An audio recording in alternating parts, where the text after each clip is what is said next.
បងប្អូនប្រិយមិត្តទាំងអស់គ្នាថ្ងៃនេះគឺយើងប្រាប់បងប្អូនពីរបៀបធ្វើគប់យកឃ្មុំបាទដើម្បីយកឃ្មុំបាទឥឡូវខ្ញុំឃើញឃ្មុំមួយនៅលើចុងស្វាយចន្ទីបាទដើម្បីយកឃ្មុំបានយើងត្រូវធ្វើគប់យកវាអានេះគេហៅគប់ហ្នឹងអញ្ចឹងគប់គឺវាមានម៉ែឈើតូចៗនេះយើងកាច់តូចៗមកបាទ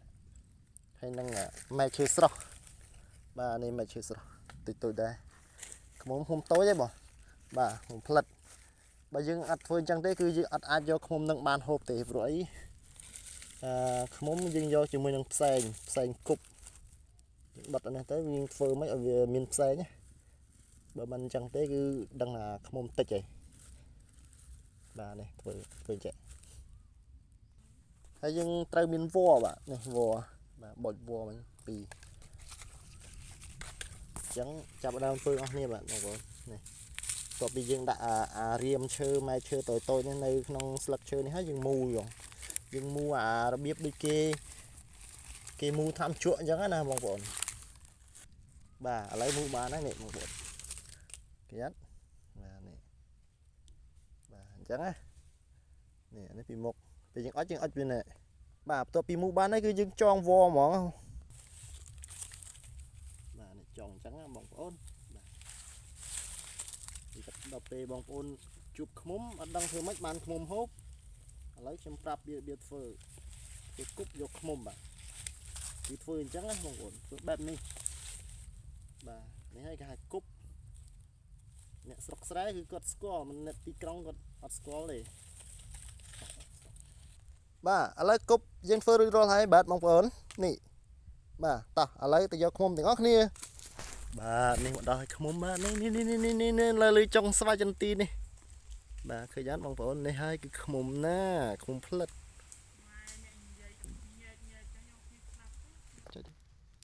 បាទដុតហើយនេះបាទយើងដុតយកឃ្មុំតែម្ដងបាទឡើងចុងឈើឥឡូវហើយបាទដុតភ្លាមគឺឡើងភ្លាមហ្មងបាទនេះពេលយើងដុតទៅវាឆេះបងប្អូនគឺវាមានផ្សែងអញ្ចឹងណាយ៉ាអលត់បាត់ជួយបាត់ទៀត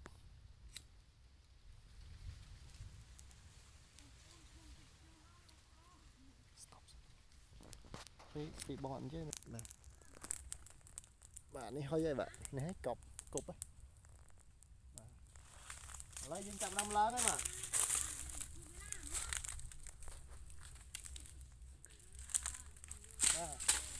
យើងឡើងហើយបាទយ៉ា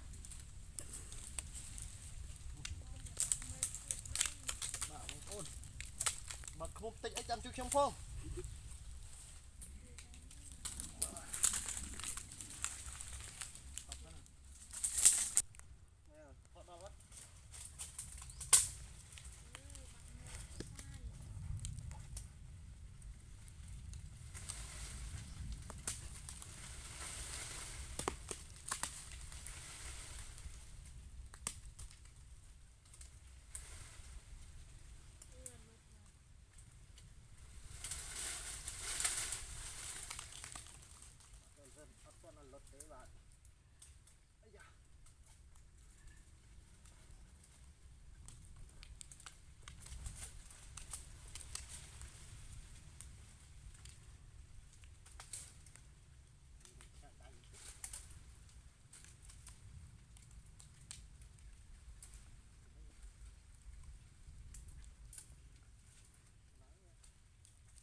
ជោគជ័យហើយបាទស្តុបអត់ចង់តែបងប្អូនគឺយកបានសម្រាប់ហើយឃ្មុំផ្លិតមួយផ្លិតនេះគឺគប់គឺផ្សែងអញ្ចឹងណា